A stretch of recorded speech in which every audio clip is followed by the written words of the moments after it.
Bien, buenas noches, bienvenidos, bienvenidas. Vamos a trabajar hoy el capítulo 8 del texto que estamos siguiendo y de este curso de computación cuántica.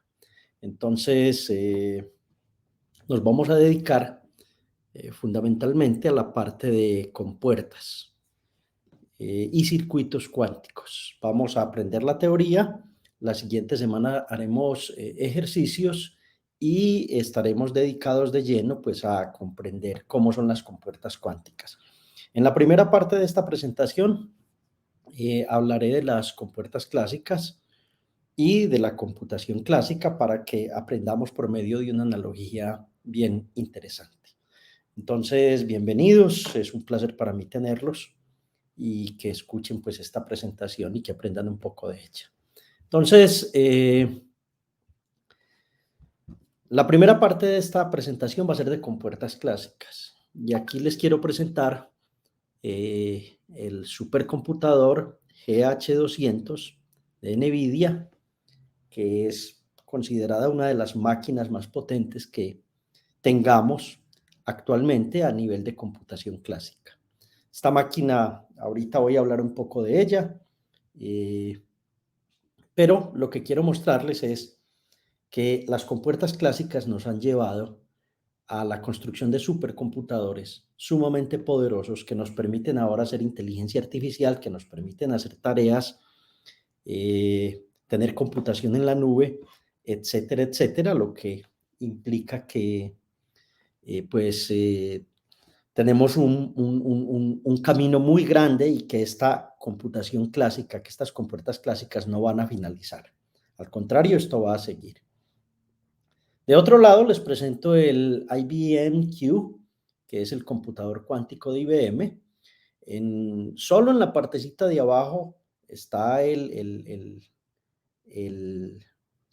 microprocesador con los qubits y pues lo que vamos a hacer en esta charla es aprender de compuertas clásicas y luego de compuertas cuánticas. Como les dije, en la siguiente clase haremos algunos ejercicios y luego empezamos el tema de algoritmos.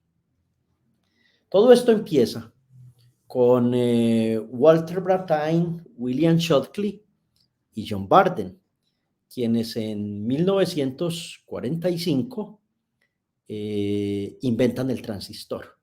El transistor revoluciona lo que es el mundo y ustedes pueden ver en esa portada de la revista de Electronics, que es de McGraw-Hill, una publicación de McGraw-Hill de la época de septiembre de 1948, cómo están Walter Brattain, William Shockley y John Barden trabajando y obviamente hacen el primer triodo de cristal o transistor de cristal.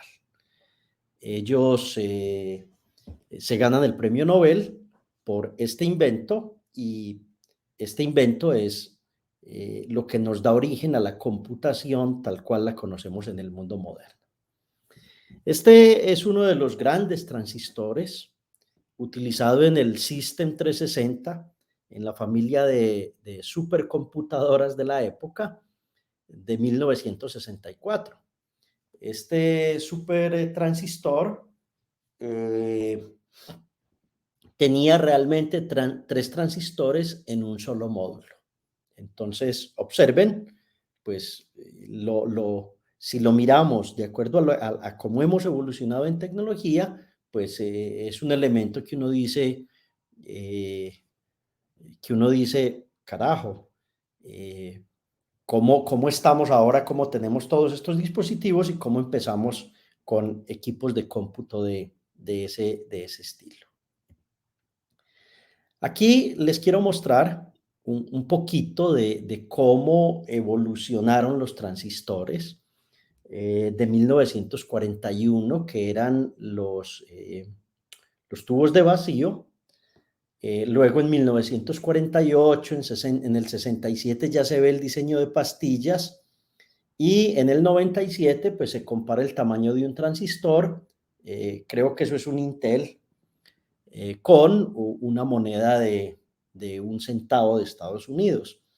Eso lo que muestra es simplemente cómo evoluciona toda la tecnología de transistores a lo largo de 50, 60 años.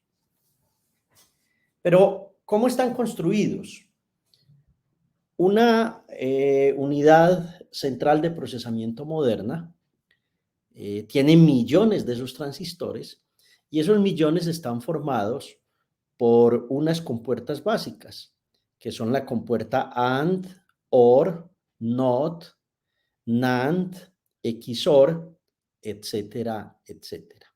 Entonces, la base es el transistor y la base es la lógica booleana, ¿sí? Yo en estas conferencias les he hablado de que Boole trató de imitar lo que era el cerebro humano o el razonamiento humano, inventó su álgebra de Boole y se murió y nadie le dio importancia a eso ni le prestó ningún interés al trabajo que Boole hizo con su álgebra hasta que pues revive todo lo que es el álgebra de Boole para poder empezar a construir estas compuertas básicas, luego estas unidades centrales de procesamiento y de ahí en adelante todo lo que conocemos de cómputo actual. En la base que tenemos dos tecnologías, bueno, hay tres, TTL, NMOS, PMOS, CMOS, esas son tecnologías de larga escala, de integración a larga escala de componentes electrónicos, y entonces lo que se tiene es un conjunto de materiales muy bien trabajados, muy bien elaborados, con una precisión milimétrica, y esos señores forman la base de lo que es el transistor actual, ¿sí? Y esos transistores actuales pues se construyen en fábricas con unas condiciones sumamente especiales, se venden miles de millones y eso puede generar o hasta problemas geopolíticos han generado este tipo de tecnologías como tal, pues porque generan mucho, mucho conocimiento. Entonces, sobre la base está que ese transistor que hizo Schottky-Bardeen en esa época se ha ido optimizando, optimizando, optimizando a lo largo de los años hasta lo que tenemos en la actualidad. Esta, por ejemplo, es una noticia del Time por allá del 2015-2016, donde decía que ya los fabricantes estaban construyendo transistores para computadores de casi el tamaño de un átomo. Y eso es increíble, porque en la medida en que se ha construido cada vez más pequeño el transistor, entonces se han podido lograr superficies menores, áreas menores, y se han podido tener dispositivos como los que todos tenemos, que son nuestros celulares, nuestro reloj inteligente y así sucesivamente todos esos elementos gracias a esa miniaturización de los transistores. Esta es una vista de un layout, esa es la palabra en inglés. Un layout es un dibujo de cómo estarían interconectados estos transistores por capas, y toda la tecnología que hay por dentro es una tecnología patentada, difícil de construir, pocas fábricas en el mundo hacen esto y se requieren máquinas sumamente especializadas. Hay fábricas especializadas en Holanda solamente en lograr que los fabricantes de chips puedan tomar estos layouts y llevarlos a lo que conocemos como la electrónica moderna.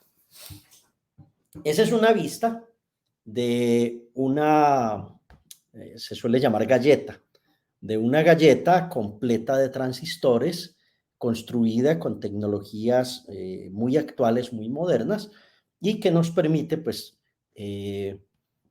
tener toda la capacidad de cómputo que conocemos en la actualidad. Vuelvo a la imagen de lo que es considerado en la actualidad el chip más avanzado construido por el hombre. tenemos ese NVIDIA GH200. NVIDIA probablemente es la empresa más valiosa que hay en estos momentos en la historia de la humanidad. Es una empresa dedicada a construir estos chips con nuevas metodologías totalmente diferentes a las que usábamos en las CPUs. Ellos están dedicados a construir GPUs y TPUs. Específicamente, este está hecho para entrenar redes de aprendizaje profundo y para inteligencia artificial. Entonces es una super máquina con ese microprocesador, tiene 226 gigabytes, tiene un reloj o varios relojes que caminan a unas velocidades gigantes, las TPU que tienen son maravillosas.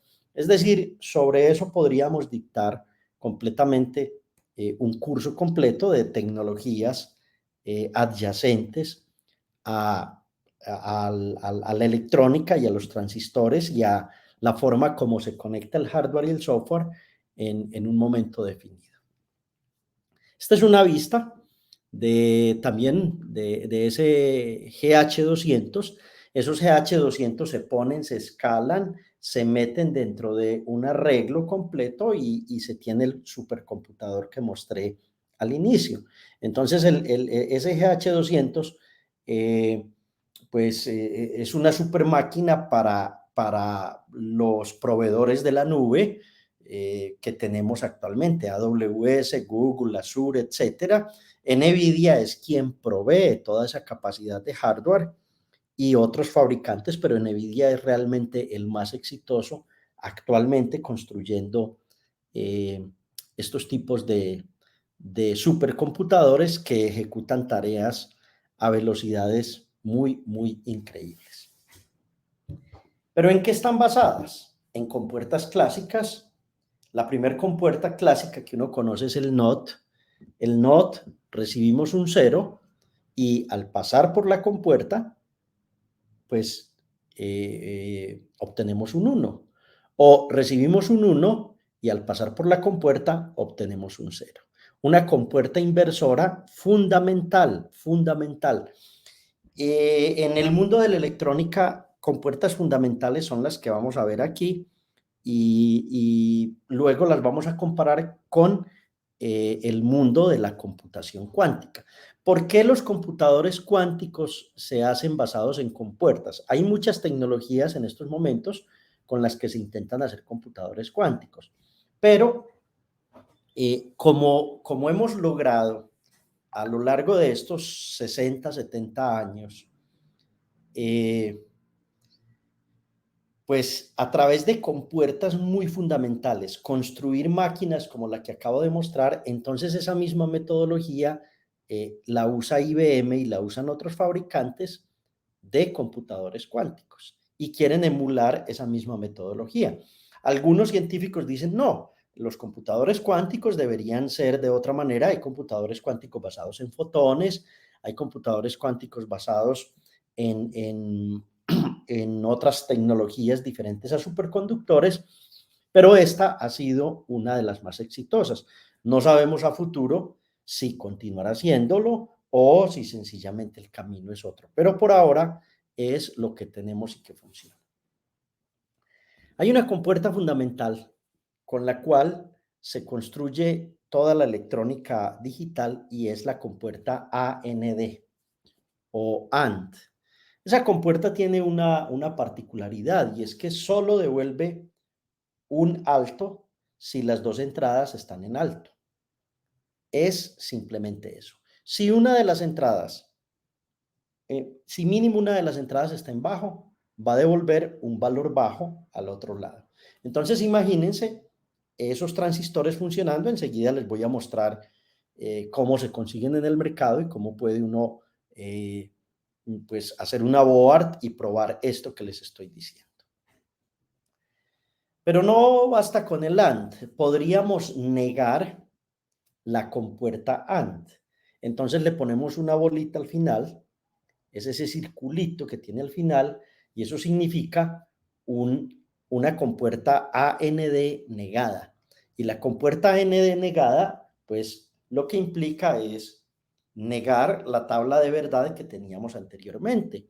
Y eso nos diría, si tienes dos valores en alto, vas a obtener un valor bajo a la salida. Y los demás van a estar en altos.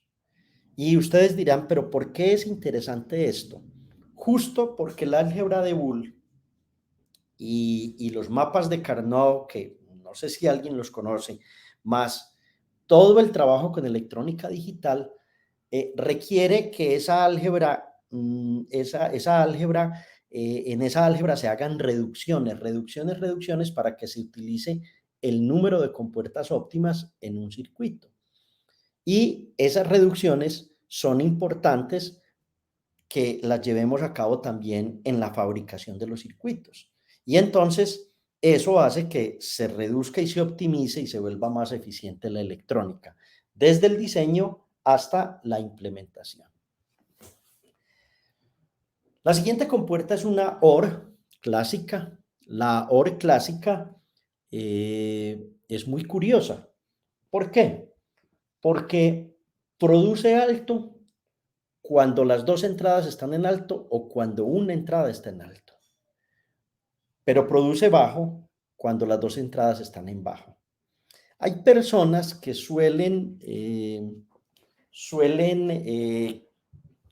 como hacer el símil de que la compuerta OR es una suma. Eso no es bueno hacerlo. Eso no es bueno hacerlo porque la suma algebraica normal tiene unas propiedades que son diferentes a las sumas booleanas y las reglas de Boole son diferentes a las reglas del álgebra normal. Entonces, no es bueno que uno diga, no, es que una compuerta OR lo que hace es sumar. No, no, no. Eso no es cierto. Eso no es cierto porque pues estaríamos confundiendo el álgebra normal con el álgebra booleana y me parece que es incorrecto pensarlo de esa manera. Se puede negar la compuerta OR. Entonces, negar la compuerta OR implica que cuando dos entradas están en bajo, obtenemos una salida en alto. Qué curioso, ¿no? Pero es la misma razón. Queremos construir y queremos que desde el diseño se facilite el trabajo de optimización a la hora de hacer los circuitos. Hay dos compuertas que son la OR exclusiva. Esa OR exclusiva es muy interesante porque muestra que si dos entradas están en bajo, entonces me produce un bajo. Y si dos entradas están en alto, me produce un bajo. Por eso, a mí no me gusta que pensemos que son sumas, multiplicaciones. No, no, no, no, no. Eso es álgebra booleana y es un cuento totalmente distinto. Y uno debería estudiar un poquito de la álgebra booleana. No es muy difícil, es una cosa sencillita, bonita, hermosa, que lo lleva a uno a hacer circuitos muy sencillos con reglas normales de Boole y luego uno salta a unos mapas que se llaman los mapas de Carnot y de ahí en adelante ya no se puede hacer nada más a mano. Es como cuando resuelves un problema analíticamente que puede resolver problemas muy sencillitos, ya se vuelve muy complicado y tenemos que hacer uso de la computación para poder hacer estos diseños y poder optimizar estos circuitos. Hay otra compuerta que es la X negada OR. La X negada OR simplemente implica, vea, si usted tiene dos valores, uno en bajo y otro en alto, eso va a dar bajo. O uno en alto y otro en bajo, eso va a dar bajo. ¿Sí? ¿Bajo qué significa? Significa o 0 o 3.3 voltios o significa cualquier otro tipo de señal física que me diga cambié de un estado a otro. O podría significar el salto de un electrón de un orbital a otro. Podría ser ese tipo de cosas. Es decir, hay muchas formas de hacer electrónica digital y de, con señales que tenemos en este universo, pues lograr hacer lo que Boole pensaba, ¿sí? Que era que era establecer unas reglas de cómo piensa el cerebro humano. Boole es probablemente uno de los primeros científicos que pensó en inteligencia artificial. Así de sencillo. ¿Por qué? Porque él llevó a la matemática el modelo o un modelo de cómo se toman esas decisiones que uno desea tomar. Lo que pasa es que eso se queda corto, pues como tal. Bien, profe, pero ya sabemos que hay compuertas hechas con transistores, AND, la negada de AND, OR, la negada de OR, y entonces yo quiero hacer un circuito y qué voy a comprar o qué elemento voy y adquiero eh, que me permita comprender esto.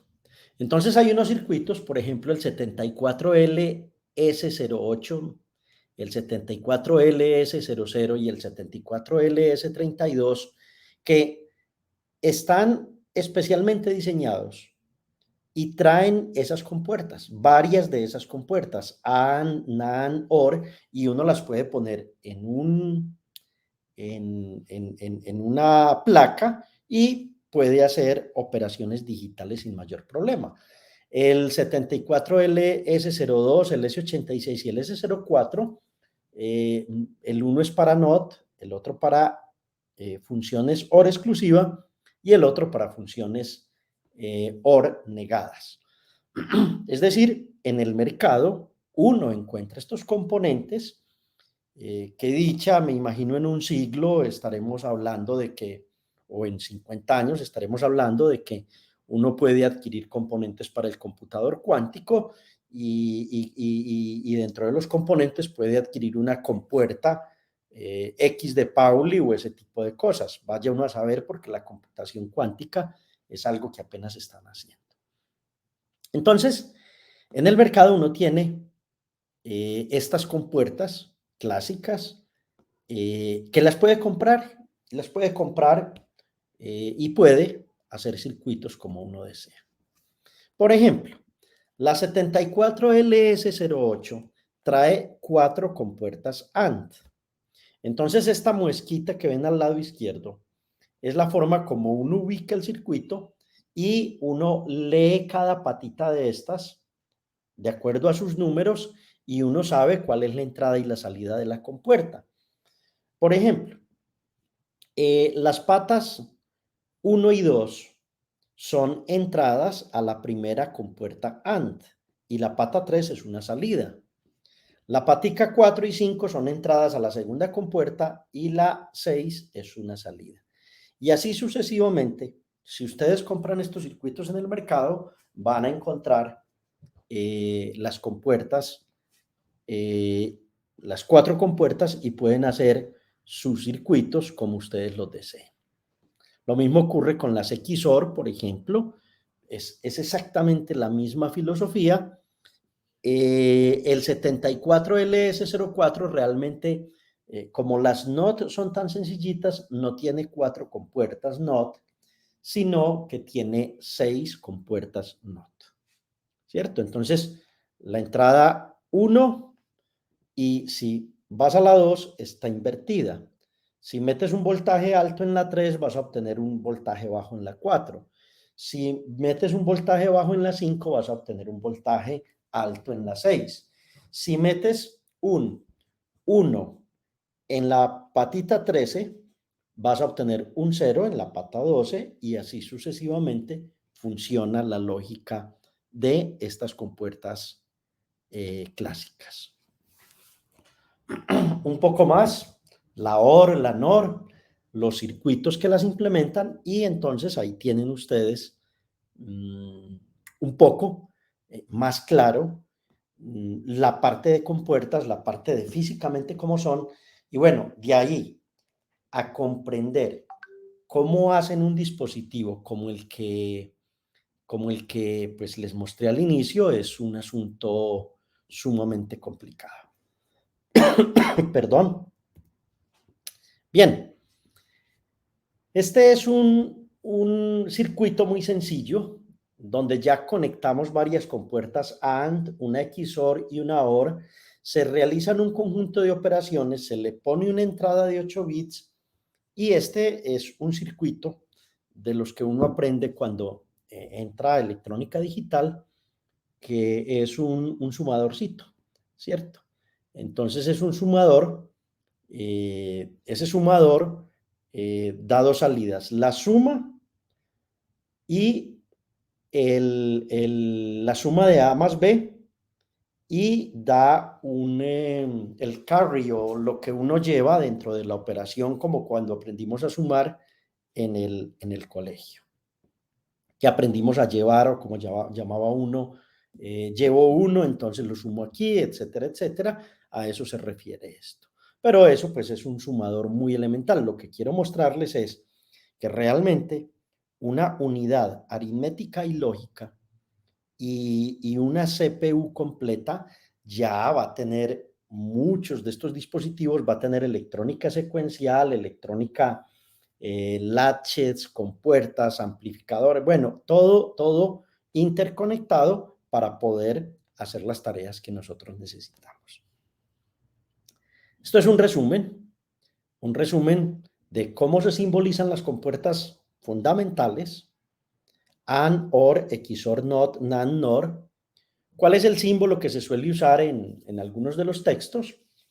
La tabla de verdad. Esas tablas de verdad, pues, si uno se las toma jugando un poco, se vuelven muy entretenidas. Si uno se pone muy serio con ellas, se vuelven muy tétricas. Los contactos equivalentes es, uno podría tomar los circuitos que les mostré, llevarlos a una board y hacer estos contactos equivalentes. Y esos son los axiomas del álgebra de Boole que implementa cada una de esas funciones lógicas. Observen que esos axiomas son muy importantes porque son los que nos permiten ir reduciendo los circuitos. Y son diferentes completamente al álgebra que conocemos tradicionalmente.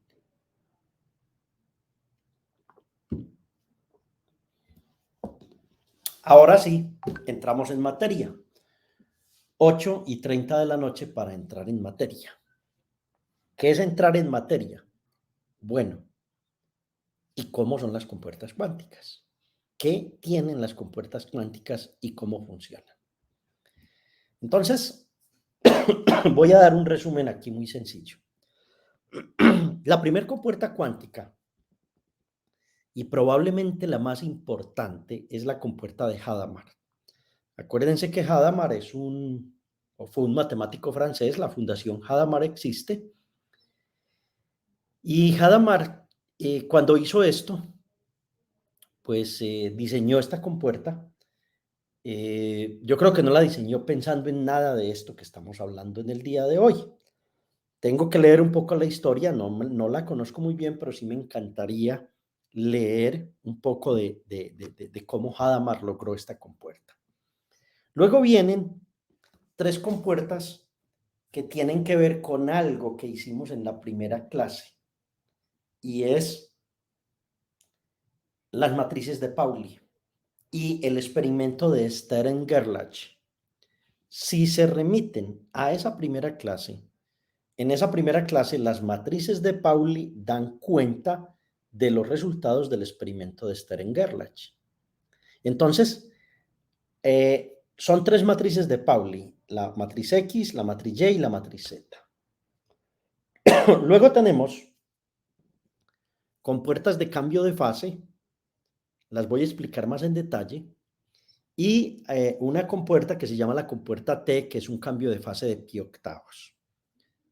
Bueno, y al lado derecho tenemos una compuerta muy interesante que es de 2 qubits. No nos vamos no nos vamos a ocupar de las compuertas de 2 qubits en esta clase. Nos vamos a ocupar en la próxima clase o en la que sigue, porque a lo mejor haremos ejercicios. Pero esa compuerta es muy bella porque es un NOT controlado o una negación controlada. Entonces, vamos a entrar en detalle en cada una de las compuertas que utilizamos en computación cuántica. Pero antes quiero mostrarles cómo se ve un circuito eh, en un computador cuántico basado en compuertas. Uno tiene los qubits de entrada, en este caso tiene 4 qubits inicializados en cero. Siempre se inicializan en cero en los computadores de IBM. Luego se aplican a los 2 primeros qubits unas compuertas de Hadamard. Esas compuertas de Hadamard nos van a poner esos qubits en un estado de superposición. Luego se hace un NOT controlado y al primer qubit se le aplica la compuerta X de Pauli y al segundo la compuerta Z de Pauli. Luego, esos 2 qubits se controlan o se les hace un control NOT utilizando los otros 2 qubits, el qubit 0, 0. Volvemos y aplicamos Hadamard, hacemos un CNOT sobre los 2 primeros qubits y hacemos la medida. Entonces, si ustedes me dicen, profe, no entendí nada, efectivamente, no se entiende nada porque todo esto va acompañado de las operaciones que hemos venido explicando a lo largo de todo este curso. Profe, ¿y qué hace ese circuito? Yo les mostré el anterior, que era un sumador. Este tiene que ver con el entrelazamiento. ¿Sí? Tiene que ver con el entrelazamiento. Pero no lo voy a explicar aquí porque todavía no entendemos qué hace Hadamard, todavía no comprendemos por qué sacamos un puntico negro y luego un círculo con una crucecita conectando 2 qubits y así sucesivamente. Porque tenemos que entender la lógica de las compuertas cuánticas. Y eso es lo que el profesor, Cristian y los demás vamos a intentar explicarles. Vuelvo a algo que hemos hecho en varias partes del curso. Ese algo es la esfera de Bloch. Acuérdense que esa esfera es simplemente un invento para nosotros hacernos a una idea de qué es lo que está pasando con un qubit en 3 dimensiones, ¿cierto? Entonces tenemos un estado psi. Ese estado psi tiene una inclinación teta con respecto al eje z, donde está el qubit 0. En la parte opuesta de z tenemos el qubit 1 y luego tenemos los ejes XY y tenemos una inclinación de ese estado psi en un ángulo phi con respecto al eje X. No sobra decirles que para uno entender bien esto, pues debe entender trigonometría, tener clara la trigonometría, perdón, y tener claro el álgebra lineal. Esas 2 cosas son muy necesarias, y la geometría vectorial son muy fundamentales cuando queremos aprender inteligencia artificial y cuando queremos aprender computación cuántica. Sin eso, si usted no tiene unas buenas bases en eso, es muy difícil, aparte de la física, ¿cierto? Pero aquí lo estamos intentando contarle el cuento e intentando decirle, mire, si todavía no entiendes esta matemática, lo que nos falta es estudiar un poco y llegar a ella y entender qué es cada parte de esto. En esencia, el estado psi que aparece en el vector rojo que hay sobre la esfera de Bloch se puede escribir como coseno de teta medios, el estado cero, más e a la i phi, eso es una fase, eso se llama una fase. Ese es uno de los números más bellos que hay en la física y en la matemática, es el número de Euler. Cuando Euler inventó este número, Euler ya estaba ciego. o Euler en español, estaba ciego. Y el hijo de Euler o de Euler fue quien escribió las últimas grandes obras en los últimos 10, 15 años de existencia de ese gigante de la matemática. Es decir, ese hijo fue una maravilla y fue un milagro para las matemáticas que existiera ese muchacho y que obviamente el papá tan genial le dictara todo esto a él. Eso es una historia muy bella, vale la pena que la miren. La historia de la matemática y de la física está llena de anécdotas muy bonitas de un lado y de otro. Bien, llamamos eso fase. Quien no entienda qué es EALA-IFI, pues trate de comprender un poquito la identidad de Euler o de Euler, que es coseno de phi más el número complejo seno de phi. Bien, continuemos. Esta diapositiva a mí me encanta. Me encanta porque es como la esencia de por qué son mágicos los computadores cuánticos, ¿sí? Esta diapositiva la saqué de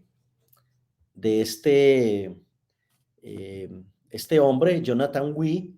Es un hombre que escribe en medium.com y es el hombre que escribió muy bien dos textos que yo voy a seguir, que son este y el de la clase de dentro de 2 semanas, donde pues él lo hace impecable, ¿cierto? Él lo hace de una manera impecable. Así que si quieren ver la fuente, váyanse a ese sitio y se pueden suscribir a él, pueden leer como dos o tres artículos gratuitos. Pero vuelvo a esto. La idea de cualquier algoritmo en computación cuántica es aplicar compuertas de Hadamard para hacer que el sistema entre en un estado de superposición. ¿Sí? Esa es la primera parte. La segunda parte es codificar ese problema en sus estados y poner las fases a todos los estados que uno tiene. En este caso, hablamos de 2 a la n estados. El 2 es porque son 2 qubits, 0 y 1, que son la base de nuestro trabajo. Pero la magia, ¿dónde está? La magia de un algoritmo cuántico es que construye interferencias sobre todos los estados y nos da una solución. Y eso es milagroso.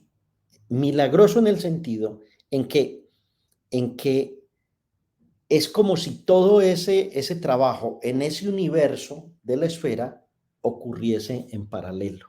Eso realmente es trabajar en estados de superposición que están totalmente en paralelo. ¿Sí?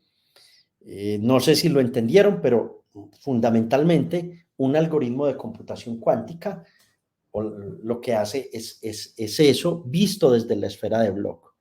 Ya desde la matemática, desde el álgebra tensorial, pues puede ser un poco más complejo, pero al menos tengan una imagen de qué es lo que hace un computador cuántico internamente. Entonces, cuando uno programa los computadores cuánticos y las compuertas, uno tiene unos estados. Aquí, por ejemplo, tenemos 3 qubits del 000 hasta el 111, es decir, 2 a la 3, 8 estados.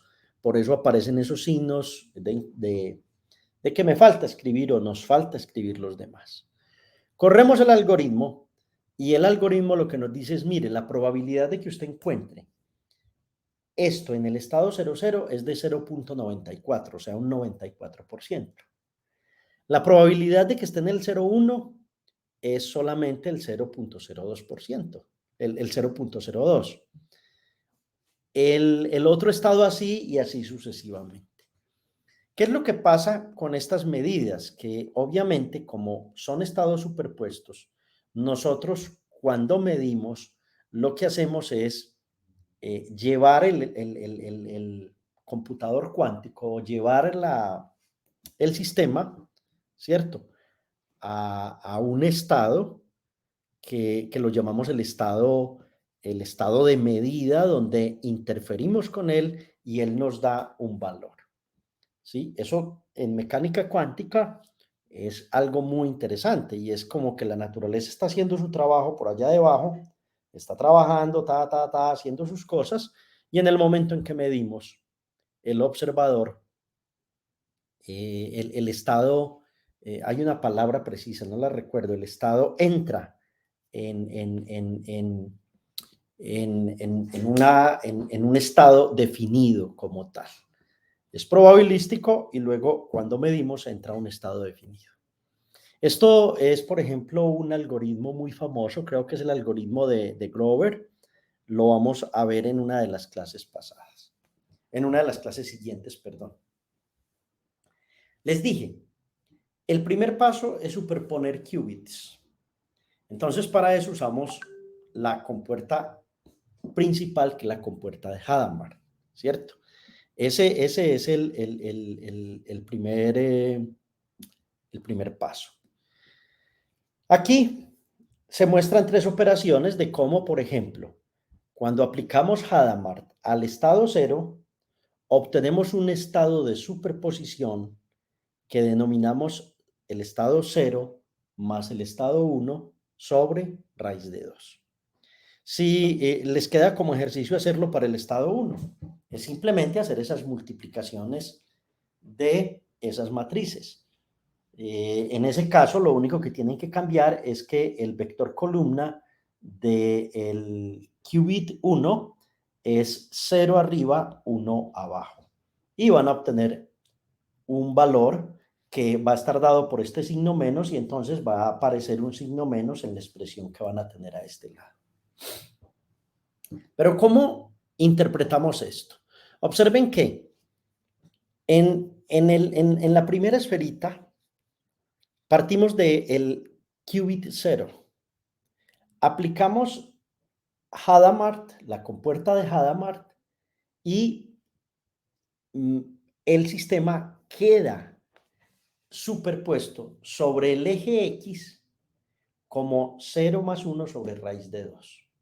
Eso lo que significa es que si uno mide en un momento dado, usted tiene el 50% de probabilidad de encontrar el qubit en 0 o el 50% de probabilidad de encontrar el qubit en 1. Y eso ya lo vimos en los postulados de la mecánica cuántica, cuando creo que la clase 2 o la clase 3 fueron las que nos dieron las herramientas para entender que al coger un qubit, ponerlo en un estado superpuesto, tenemos 50-50 de probabilidad. Es decir, la moneda está en el aire, no sabemos si va a caer cara 0 o va a caer sello 1. Ok. Ese es el calculito que hicimos o que mostré anteriormente. Si cogemos el qubit en el estado 0, le aplicamos la compuerta de Hadamard matricialmente, eso equivale a hacer la multiplicación 1 sobre raíz de 2 por la matriz 1, 1, 1 menos 1. Multiplicamos por el qubit 0, que escrito en un vector columna es 1, 0. Y eso me va a dar 1 sobre raíz de 2 por el vector columna 1, 1. Y escrito en la notación de Dirac, eso va a ser el qubit 0 más el qubit 1 sobre raíz de 2. En el segundo qubit va a aparecer un signo menos. Ese es el único cambio que tenemos.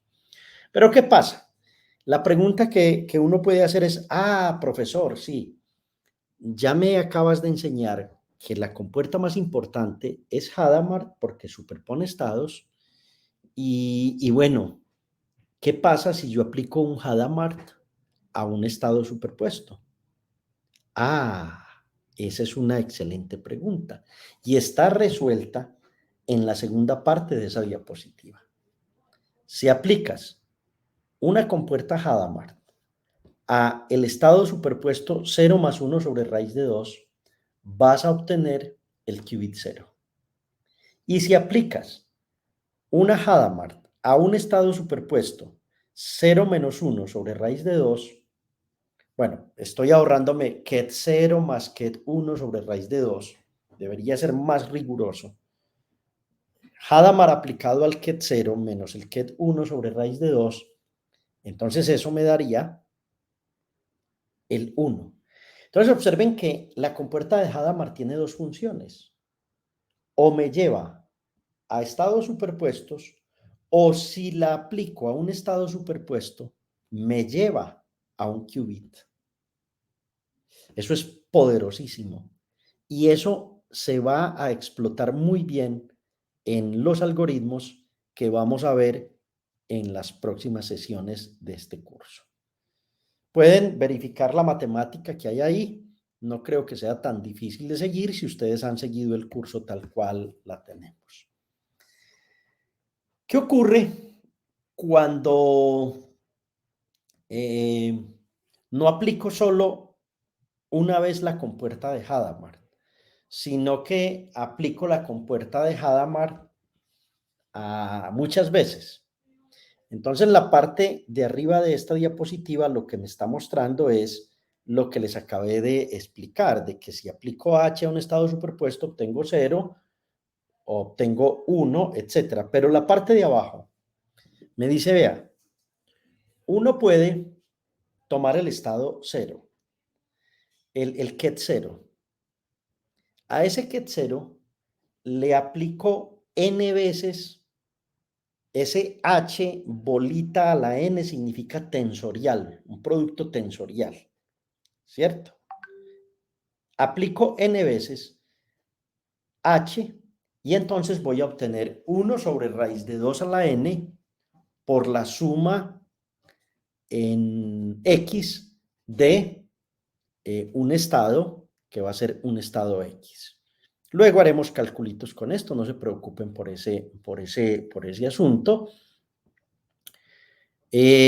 Aquí ya complicamos un poco más el asunto porque X podría ser 3 qubits, 5 qubits, n qubits.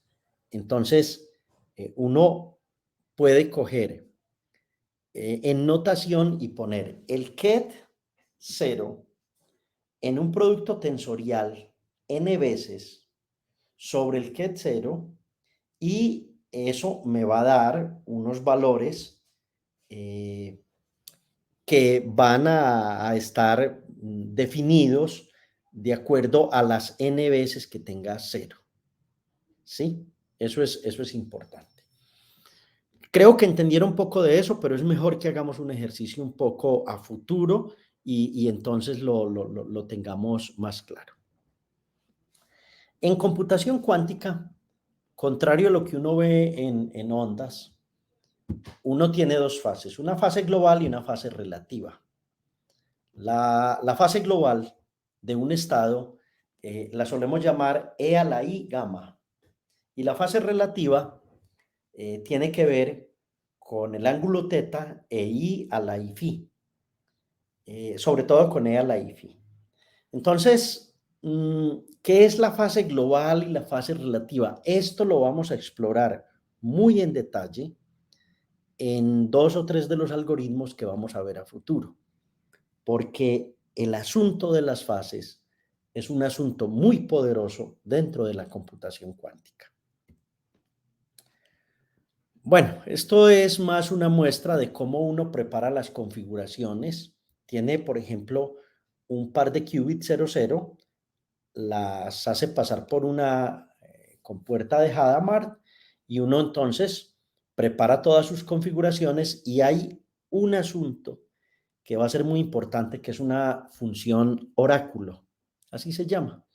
Esa función oráculo va a consolidar los grupos de superposición de qubits, luego aplico H y como ya les enseñé, así como la compuerta H me ayudó a llevar a la superposición, también me saca de la superposición hacia un estado definido donde puedo encontrar el 0 o el 1.